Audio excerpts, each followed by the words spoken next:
Alors, si tu veux avoir un ventre plat ou en tout cas perdre ta graisse abdominale, ça n'est certainement pas les crunchs ni les abdos hypopressifs, bien qu'ils peuvent t'aider. Parce que les abdos hypopressifs, en général, ce qu'ils vont faire, c'est qu'ils vont améliorer ta digestion, ils vont faire du bien. Mais si tu n'as pas au préalable reprogrammé tes abdominaux profonds, eh bien, tu es condamné quelque part à pratiquer toute ta vie les abdominaux hypopressifs. Alors, je n'invente rien. Tu peux aller voir, par exemple, quelqu'un qui pratique cette technique qui s'appelle le The Belly Lab.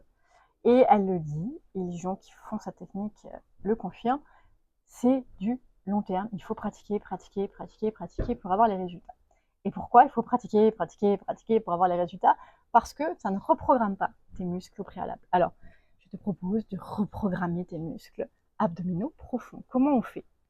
Déjà, ce qu'il faut comprendre, c'est que ton corps physiologique, il n'a pas sa physiologie parfaite. Hein. Nous avons tous des Donc nous avons tous des physiologies différentes, nous n'avons pas les mêmes corps, je vais passer les détails ici. Et donc, qu'est-ce qui se passe dans le corps? C'est qu'il y a des muscles qui sont tendus et des muscles qui sont flagada, qui ne travaillent pas. Et ça ne se voit pas en apparence parce qu'en général, ce sont des muscles profonds et que ton corps est bien fait et qui peut faire des compensations. Donc, la meilleure des choses, si tu veux une santé de fer, si tu veux un ventre plat, si tu veux perdre du poids ou si tu veux atteindre n'importe quel objectif de santé, c'est de travailler sur les muscles profonds et ou sur ton ordinateur central. Ça te demande un peu plus de réflexion.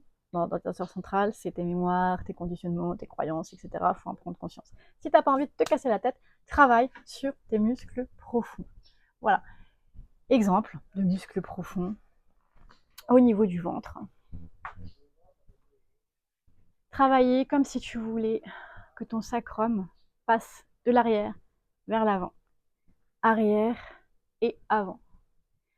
Régulièrement faire ce mouvement va réveiller tes muscles profonds. Ce qui va faire que quand tu vas marcher, ta stabilité va être différente. Donc je t'encourage à essayer. Donc tu mets tes mains sur tes os ici ou sur ton pubis et ton sacrum et tu vas faire des petits mouvements d'avant-arrière. C'est pas tes hanches, hein, t'es pas en train de plier les hanches, c'est vraiment le pubis et le sacrum. Et ensuite tu marches. C'est sûr que peut-être t'es pas habitué à ressentir, donc pratique plusieurs fois et n'hésite pas à me faire tes retours. Et quel est l'intérêt de tout ça? Eh bien, en ayant réveillé tes muscles profonds, si ensuite de ça tu fais des abdos hypopressifs, ils vont être d'autant plus efficaces. Mais même si tu fais rien, le fait d'avoir placé tes muscles profonds, ton corps va travailler quand tu bouges, quand tu marches, etc. Donc, il y a presque besoin de rien faire et tes muscles vont être présents. Alors, on ne parle pas ici de bodybuilding, hein, on parle ici de muscles toniques et fonctionnels. Et des